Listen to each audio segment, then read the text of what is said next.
हाँ तो बच्चों, आज का हमारा टॉपिक है कक्षा 9 के लिए चैप्टर नंबर 4 है दो चर वाले रैखिक समीकरण। तो उसकी प्रश्नावली 4.1 है, वो आज हम इस वीडियो में करेंगे। तो हमारा क्या है, दो चर वाले रैखिक समीकरण क्या होते हैं, चर क्या होते हैं हमारे पास एक्स वाई जेड एबीसीडी कुछ भी हो सकते हैं। तो उसमें क्या करना है, हमें क्वेश्चन दिया गया है कि एक नोटबुक की कीमत एक कलम की कीमत से दोगुनी है, ये हमें कंडीशन दी गई है। तो इस कथन को निरूपित करने के लिए दो चर वाले रैखिक समीकरण लिखिए। तो बच्चों क्या करना है, अगर मैं मान लेता हूं कि एक कलम 5 रुपए की है तो नोटबुक कितने की होगी, 2 गुनी 10 रुपए की होगी। तो ऐसे ही आपको क्या करके दिखाना है, इसमें चर में आपको ये निरूपित करके दिखाना है इसका निरूपण। तो हम क्या करेंगे, सबसे पहले हम मान लेते हैं कि अगर कलम की कीमत x रुपए हो, x रुपए है, तो उसके बाद यहां लिखेंगे प्रश्नानुसार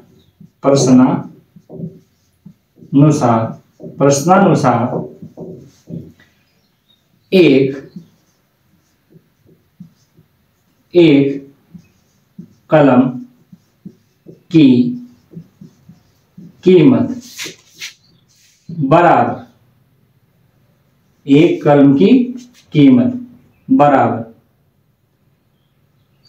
एक नोटबुक की कीमत। अब बच्चों क्या है, ये बराबर नहीं हो सकती कि हमें बराबर करने के लिए क्या करना होता है, हमें पता है कंडीशन में क्या कहा गया है कि एक कलम की कीमत क्या है, एक कलम की कीमत किसकी है, नोटबुक की क्या है, 2 गुनी है। अगर ये 5 है तो क्या है, कितनी है, पहले से ही 10 है। तो बराबर करने के लिए हम मान लेते हैं कि इस कलम की कीमत कितनी है, x रुपए है, और ये कितनी है, y रुपए। तो हमें क्या करना है, ये हमारे पास क्या है, 2 गुनी है, नोटबुक की कीमत कितनी है, 2 गुनी। तो इक्वल करने के लिए हम क्या करेंगे, कलम की कीमत में 2 से मल्टीप्लाई कर देंगे। तो हमारे पास क्या आ जाएगा, 2x बराबर y, और हम क्या करें, y का इस साइड पक्षांतर करेंगे तो कितना होगा, 2x माइनस y बराबर 0। यही क्या है, आपकी दो चर में रैखिक समीकरण है। बच्चों आपको ऐसे क्वेश्चन कर लेना। तो हमारा सही क्वेश्चन है, हाँ तो बच्चों हमारा जो क्वेश्चन नंबर 2 है वो हमारे पास है, निम्नलिखित रैखिक समीकरण को ax plus by plus c बराबर 0 के रूप में क्या करना है, व्यक्त कीजिए। प्रत्येक स्थिति में a b तथा c के मान भी क्या करने हैं, ज्ञात करने हैं। तो बच्चों बहुत ही आसान क्वेश्चन है। तो कैसे करना है, सबसे पहले हमारे पास क्वेश्चन दिए गए हैं तो इन्हें आपको कैसे हल करना है। तो हमारे पास सबसे पहले हम इसे क्या करेंगे, जो हमारे पास समीकरण दी गई है इस रूप में व्यक्त करेंगे। तो हम बराबर से इस साइड कोई भी वैल्यू होगी उसे हम क्या करेंगे, बराबर से इधर उठा के लाएंगे। तो हमारे पास 2x प्लस 3y, अब हमारे पास 9.35 है, इधर कैसे हो जाएगा ये माइनस, तो 9.35 और बराबर कितना हो गया, 0। तो ये बच्चे क्या है, इस रूप में क्या हो गई है, निरूपित हो गई है। ठीक है, उसके बाद क्या करना है, ए बी सी के मान भी हमें ज्ञात करने हैं। तो हम क्या करेंगे, ax plus by plus c बराबर 0 से क्या करेंगे बच्चों, तुलना करेंगे, कंपेयरिंग करेंगे करने पर। तो यहां से देखो ध्यान पूर्वक, ऐसी टाइप की लिख रही है तो x के स्थान पे x, तो a की वैल्यू कितनी है हमारे पास, यहाँ पे 2 है, और b की वैल्यू y के स्थान पे y है, तो b की वैल्यू कितनी है हमारे पास, b बराबर कितना है, 3 है, और c की वैल्यू कितनी है, माइनस 9.35। ये क्या है, आपको निरूपित भी हो गया और एबीसी के मान भी आपको पता लग गया है। उसके बाद हमारे पास सेकंड है, तो सबसे पहले क्या करना है, इसके रूप में से व्यक्त करना है।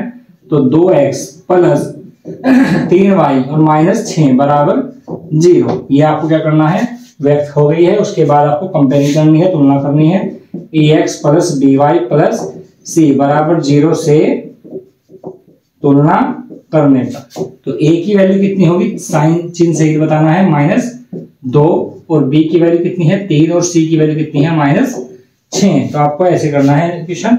उसके बाद हमारे पास है x बराबर 3y, सबसे पहले इस रूप में हमें व्यक्त करना है। तो हमारे पास x माइनस 3y बराबर कितना है, 0।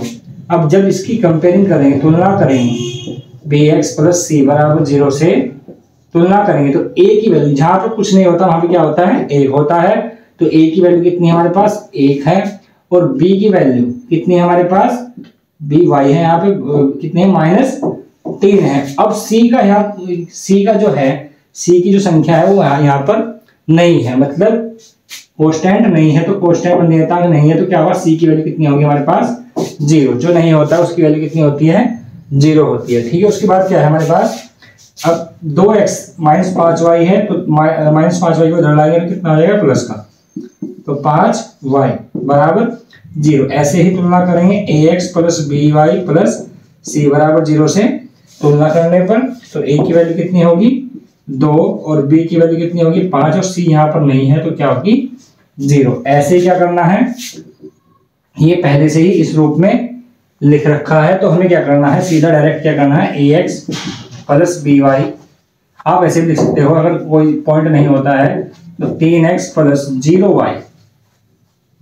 और प्लस 2 बराबर 0। तो कंपेयरिंग करेंगे ax plus by plus c से तुलना करने पर, तो a की वैल्यू हमारे पास आएगी 3 और b की वैल्यू कितनी आएगी 0 और c की वैल्यू कितनी है 2। ऐसे ही क्या करना है, ये भी आपको पहले से ही रखा है तो हम क्या करेंगे, a की वैल्यू कितनी है हमारे पास यहाँ पर 0 है, ax प्लस y माइनस 2 बराबर 0, ये इसके रूप में आपने दिया है। उसके बाद क्या करना है, ax plus by plus c बराबर 0 तुलना करने पर a की वैल्यू कितनी है 0, b की वैल्यू कितनी है 1 और c की वैल्यू कितनी है -2।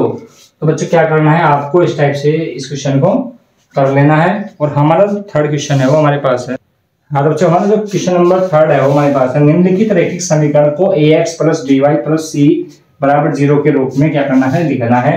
तो बच्चों आपने अभी हमारे सेकंड क्वेश्चन में आपने देखा किस तरीके से हम इन्हें ax plus by plus c के रूप में लिखते हैं। तो हम क्या करना है, जो हमारे पास बराबर से इधर कुछ भी चर हो या कांस्टेंट हो कुछ भी, उसे हमें एक साइड में करना होता है। तो हम कैसे करेंगे, सबसे पहले हमारे क्वेश्चन है 3x प्लस 2y बराबर 2.5। अब क्या करेंगे, 2.5 को इधर लाएंगे तो हमारे पास आएगा 3x प्लस 2y और माइनस 2.5 और बराबर 0। तो बच्चों क्या है, ये ax plus by plus c के रूप में हमने लिख दी है। उसके बाद हम इस क्वेश्चन को करेंगे, हमारे पास है x माइनस 5 बराबर अंडर रूट 3y। तो हम क्या करेंगे, अंडर रूट 3y को इधर पक्षांतर करेंगे तो कैसा हो जाएगा, माइनस का हो जाएगा। तो x minus under root 3y और माइनस 5 बराबर 0। तो बच्चों ये भी क्या है इसके रूप में, ये क्या है इसके रूप में हम आ गई है। ऐसे आपको और क्वेश्चन भी बना लेने हैं। उसके बाद हमारा जो क्वेश्चन नंबर 4 है वो हमारे पास है, हाँ तो जो हमारा जो क्वेश्चन नंबर 4 है वो हमारे पास है कि एक बॉल पेन की कीमत एक फाउंटेन पेन की कीमत के आधे से 5 कम है। इस कथन को 2 चर वाली रैखिक समीकरण के रूप में व्यक्त कीजिए। तो बच्चों आपको ऐसे क्वेश्चन जब भी लैंग्वेज वाले क्वेश्चन आते हैं तो आपको क्या करना आता है, अगर उसमें 2 चीज कुछ भी दी गई हो, पेन हो, कॉपी हो, नोटबुक कुछ भी होता है, तो उनकी जो कीमत है वो हमें 2 चर में अलग अलग मान लेनी होती है कि एक की x और एक की क्या है y है। फिर उसके हम कंडीशन के अनुसार उसमें उसे फॉलो करते हैं। तो कैसे करना है, सबसे पहले हमारे पास हम लिखते हैं माना एक बॉल पेन की कीमत कितनी मान लेते हैं बच्चों, x रुपए, और एक फाउंटेन पेन की कीमत